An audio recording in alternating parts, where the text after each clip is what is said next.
Estou tendo o prazer de receber aqui mais uma vez a visita do ministro da Justiça, Alexandre de Moraes, acompanhado do Dr. Ismânio, que é o Procurador-Geral de Justiça do Estado de São Paulo, acompanhado também de colegas do Ministério Público daquele Estado, uma conversa extremamente positiva, na busca daquilo que nós todos consideramos essencial, uma interlocução permanente entre o Ministério Público e o Congresso Nacional.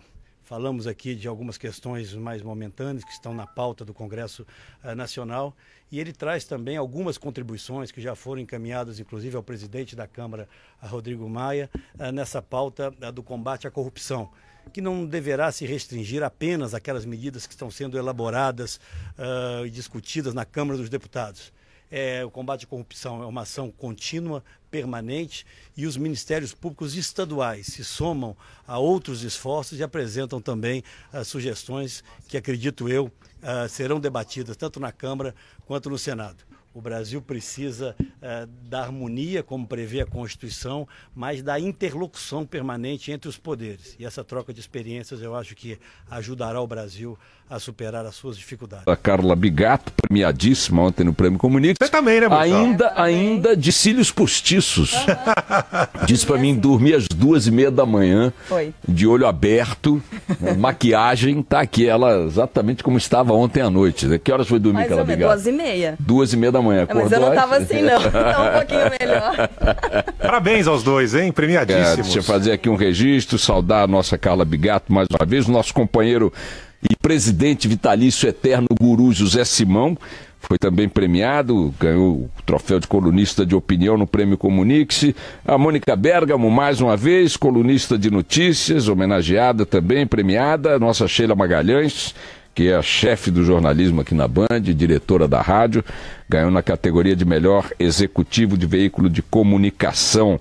A Band News FM ontem matou a pau no Prêmio Comunique-se. Parabéns a todos. E parabéns também aos outros companheiros de outras emissoras, de outros grupos que receberam suas premiações, suas nominações nessa festa que é considerada a maior festa de premiação do jornalismo brasileiro e que resulta da votação de profissionais da área em outros profissionais que estão ali indicados em cada categoria. Muito obrigado também aos organizadores do Prêmio Comunique-se por mais esse evento muito bacana ontem. Um abraço especial ao nosso Cid Moreira, que é a voz do Prêmio Comunique-se. O Cid todos os anos brilhanta lá. O prêmio ontem estava inspirado em monstros, né? Os monstros do jornalismo. Então foi todo ambientado em coisas de terror, filme de terror e tal. E a voz do Cid, pra narrar uma cena de terror é perfeito. Os monstros do jornalismo. Naquela escuridão dava medo mesmo.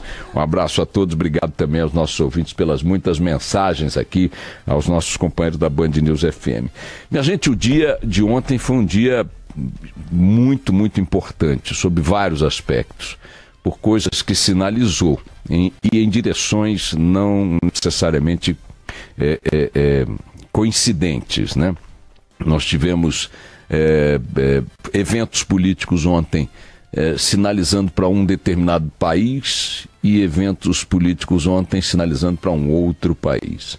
Deixa eu começar com o evento político que sinaliza para um país que repete os erros, a ignorância do passado, eu diria do presente, portanto, da classe política em relação à realidade na qual está inserida. Esta realidade é uma realidade que está mudando.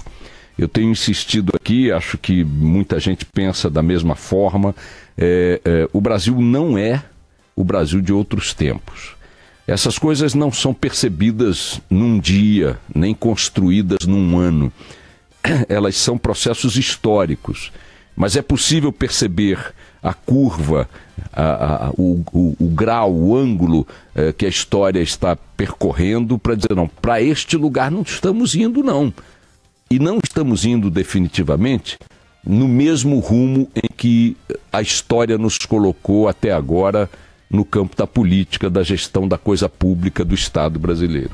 O Brasil que está sendo construído dia a dia, com todos os transtornos, idas e vindas, altos e baixos, erros, muitos erros e acertos, O Brasil que está sendo construído, especialmente de 2013 para cá, é um Brasil que inseriu, ou que está inserindo, ou no qual a sociedade está impondo a sua inserção ao cenário político, até então, e ainda hoje, lamentavelmente, dominado pelas grandes quadrilhas partidárias. Elas sempre deram as cartas na história do Brasil, as quadrilhas políticas sempre deram as cartas na história do Brasil, determinando o que o Estado faz, como faz, em benefício de quem faz. O que seria mais ou menos o padrão de qualquer gestão da coisa pública são os políticos, são os governantes em qualquer democracia que determinam o que os estados fazem, quando fazem e em benefício de quem fazem. Esta é de fato a função dos gestores do Estado, só que aqui inseriram, além desses 3 princípios, o fazer para mim. Então, os políticos brasileiros determinam, historicamente, têm determinado o que o Estado brasileiro faz, como faz, em benefício de quem faz, e acrescentam um 4º pilar a essa soberania sobre o Estado, que é o pilar do fazer para mim. O Estado brasileiro tem atuado, historicamente, em benefício das quadrilhas, dos grupos políticos que o dominam e, perifericamente, eu diria, mas não sem pouco significado, para as corporações que o integram, as corporações funcionais. Esses são os grandes beneficiários do Estado brasileiro. Os políticos, as organizações políticas, as quadrilhas partidárias e as corporações funcionais que fazem parte do próprio Estado, que compõem o próprio Estado. Quem ficou fora dessa suruba, como diria o gênio Romero Jucá? A população, o contribuinte, a sociedade, nós, as pessoas, as famílias, as cidades. E esta é uma realidade que está sendo desequilibrada.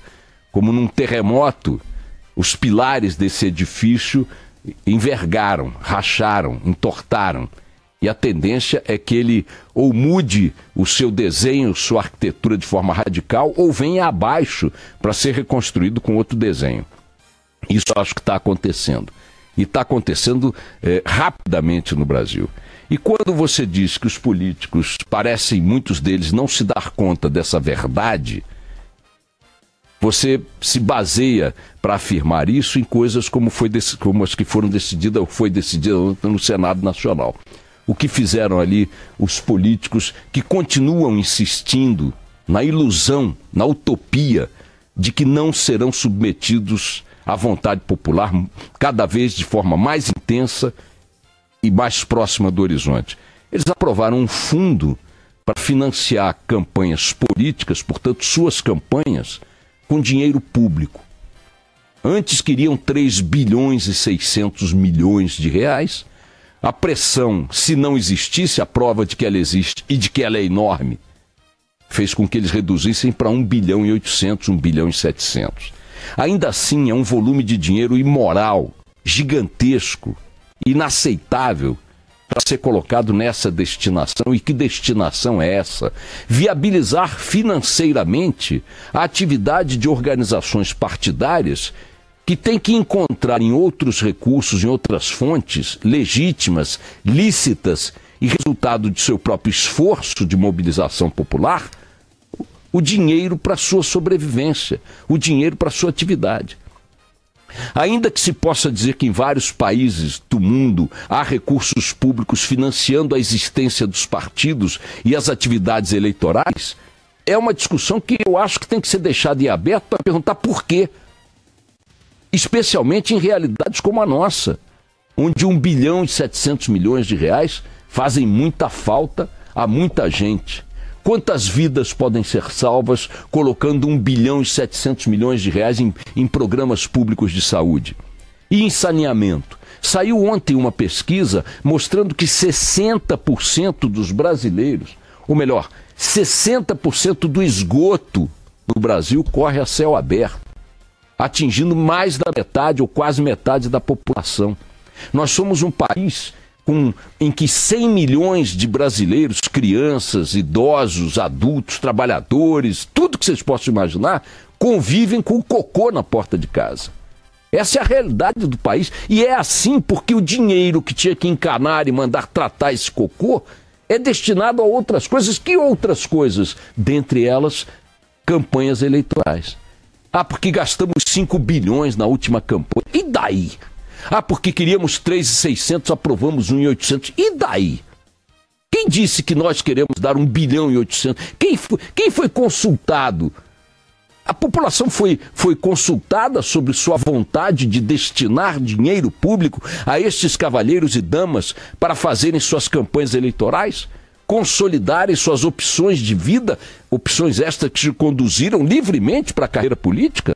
São carreiras, como são carreiras de engenheiro, médico, psiquiatra, jornalista, encanador, taxista. Qual dessas outras carreiras, na estrutura da sociedade, se valem de dinheiro público, tomado de outros fins, para viabilizar suas próprias trajetórias, a construção de suas próprias biografias? Essa questão, para mim, é essencial. Não está em discussão porque, de alguma maneira, convencionou-se, e eu repito, isto pode, inclusive, usar como base exemplos internacionais, convencionou-se que cabe à sociedade pagar para esses caras fazerem o que fazem. Vejam, tem tanta consciência lá dentro de que tem uma malandragem nisso, uma distorção nisso, que da proposta original de financiamento das campanhas constava, e foi retirada do texto, a possibilidade de que os partidos realizassem ações para arrecadar fundos. Ações singelas, inclusive como sorteios, concursos, bingos e outros. Quer fazer um partido, quer ser candidato, quer construir uma candidatura, quer produzir material de campanha, faz campanha, vai coleta, abaixo-assinado, bingo, pede para sua mãe, pede para seu irmão, pede para o banco, mobiliza as pessoas, pede doações espontâneas dos militantes. Que história é essa de enfiar a mão no bolso de quem não quer te dar dinheiro? Isso é roubo, isso é assalto. E fizeram isso. Isto ontem, que ainda vai ter que passar pela Câmara até o dia 7 de outubro para poder valer na próxima eleição, isso ontem é uma demonstração desse Brasil, ou desse pedaço da política brasileira que ainda não sentiu o tamanho da pemba que vem por aí. Eu não tenho nenhuma dúvida. E essa pemba se manifesta aos pouquinhos em algumas coisas, mostrando o seguinte: o jogo está mudando, cavalheiros. Atenção, figuras do Congresso Nacional. Atenção, figuras do Estado brasileiro. Esse jogo está mudando. Não vai mudar amanhã. Talvez não mude nem na eleição de 2018. Mas esse processo está em curso, está acelerado e é irreversível. Ações imorais como essa, como se espelhassem o interesse da sociedade, são apenas mais uma demonstração de um Brasil controlado por quadrilhas políticas, partidárias, que só pensam em si e no seu próprio umbigo. É isso que a gente viu ontem no Senado acontecer e que a Câmara provavelmente vai tentar endossar. Para não dizer que nada de bom saiu nessa reforma política, ou nessa decisão aprovada ontem pelo Senado, nos livramos da propaganda eleitoral ao longo dos anos. Só no ano eleitoral e no período eleitoral, pelo que eu entendi, a propaganda continuará na televisão e nos rádios. Fora dos anos eleitorais, embora sejam a cada 2 anos as eleições, nós não teremos que aguentar esse desfile de horrores patético que vemos todos os dias nas televisões, nos rádios e tudo mais, com um monte de quadrilheiro vendendo, vomitando promessas e autorreferentes de uma realidade da qual só eles compartilham, da qual só eles usufruem. Fica aí, portanto, essa demonstração de um pedaço do Brasil que esses caras insistem em preservar e que está caminhando para a morte. E está caminhando para a morte em decisões como ontem do Supremo Tribunal Federal. Mandou-se o Aécio Neves meter a viola no saco, sair do Senado com o rabo entre as pernas e não sair de noite de casa. Segura a onda aí, Aécio Neves. Ninguém pode se meter em roubalheiras, em corrupção da forma explícita que você se colocou e achar que o país vai assistir passivamente você inventar a história de que está vendendo apartamento da sua mãe para receber malas de dinheiro vivo. O Supremo foi lá ontem e botou um pouco de ordem na suruba. Disse: peraí, tá bom que ele não está em cana, não vou botar ele preso, deixa ele responder em liberdade. mas não pode ficar na tribuna do Senado decidindo leis de uma população honesta depois de se expor ou de expor o seu envolvimento na corrupção explícita que esse país não quer mais ver. O Aécio Neves não é mais senador em exercício da República, é o mínimo de castigo que poderia merecer. O Supremo foi lá e disse: meu irmãozinho, não está mudando esse jogo aí. Perguntem a Sérgio Cabral, com seus já 60 anos de condenação, se o jogo não está mudando. Eu admito e concordo com quem critica muitas coisas ainda no âmbito judicial relacionado à Lava Jato e à luta contra a corrupção, porque tem muita gente que se deu bem até agora. Muita gente que está em casa, flanando em piscinas maravilhosas, em casas de veraneio, depois de ter confessado grandes corrupções. Mas essa é parte do jogo para o qual temos que tapar o nariz em função das lógicas ou da lógica das delações premiadas. Paciência. A Carta do Palocci ontem. A Carta do Palocci ontem é uma peça literária e política, ainda que não seja uma peça jurídica. Seu valor jurídico é nenhum se não vier apoiada por provas materiais daquilo que ele disse, e consta que ele está entregando muitas provas materiais do que denuncia para a Procuradoria-Geral, para a Lava Jato. São mais de 10 anexos à delação premiada de Palocci, mas a carta dele ontem, dizendo que está se desligando do PT, é uma peça política das mais contundentes, cujo impacto ainda vai ser sentido por muito tempo. Para não ficar procurando definições que saiam daquela que me parece ser a central, vou repetir aqui um texto, um pedaço de um artigo hoje do Alberto Bombig, no Estado de São Paulo, que é a síntese do que eu vi em vários outros comentários e análises, e é também o que eu penso em relação a esse episódio. Diz ele a respeito da Carta de Palocci: para além da questão das provas essenciais ao debate jurídico, o texto é muito impactante para o mundo político. Diz a Carta de Palocci: até quando vamos fingir, nós do PT, acreditar na autoproclamação do homem mais honesto do país?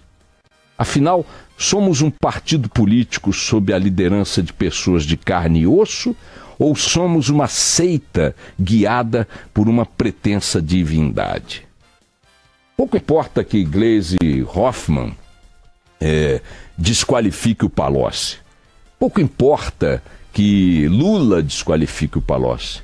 Pouco importa que o núcleo duro e cego do PT desqualifique o Palocci. Palocci é o Palocci deles, que ajudou a criá-los, que ajudou a criar o partido. É como você pretender num embate público desqualificar teu pai, desqualificar teu irmão. Não é tão simples assim. Vocês comeram juntos, cresceram juntos, viveram juntos, compartilharam juntos de muitos eventos, de muitos episódios, de bons e maus momentos. Não é uma pessoa que passava pela esquina e dirigiu um impropério a você. É parte de vocês. É da mesma essência, do mesmo DNA. E mais, há no que Palocci diz uma verdade que é pétrea. Alguém vai viver a ilusão de que, tendo comandado o Brasil nos últimos 12 anos, e não que a realidade hoje seja outra nesse campo, atenção, não que a realidade seja outra nesse campo hoje, mas, tendo comandado o Brasil durante 12 anos, o PT não se envolveu na corrupção que domina a máquina pública desse país? O PT não tem nada a ver com o que aconteceu nos últimos 12 anos no campo da corrupção? Nada. De tudo que a gente sabe que aconteceu, vê que aconteceu, mostra-se que aconteceu, o PT não tinha nada com isso, estava no centro do poder, comandava o país, comandava o Congresso, comandava as principais capitais. Era o dono absoluto da máquina pública brasileira, não só federal, mas em muitos estados. E vão querer dizer para quem? Para que idiota que vai acreditar, o Gleisi Hoffmann, que vocês compõem um bando de santos? É uma quadrilha como outra qualquer, e para isso basta a percepção pública da realidade em que estamos inseridos. Essa é uma realidade, repito, na qual o Estado brasileiro, a máquina pública, pertence e tem pertencido a grupos criminosos. Palocci era e continua sendo um criminoso que tem que responder por sua participação nesses crimes. Mas sugerir que ele agora não está dizendo pública brasileira, não só federal, mas em muitos estados, e vão querer dizer para quem? Para que idiota que vai acreditar, o Gleisi Hoffmann, que vocês compõem um bando de santos? É uma quadrilha como outra qualquer, e para isso basta a percepção pública da realidade em que estamos inseridos. Essa é uma realidade, repito, na qual o Estado brasileiro, a máquina pública, pertence e tem pertencido a grupos criminosos. Palocci era e continua sendo um criminoso que tem que responder por sua participação nesses crimes. Mas sugerir que ele agora não está dizendo algo que remeta à verdade é fingir que não é irmão dele, que não é pai dele e que não é filho dele. Vamos tocar o barco. Vamos lá.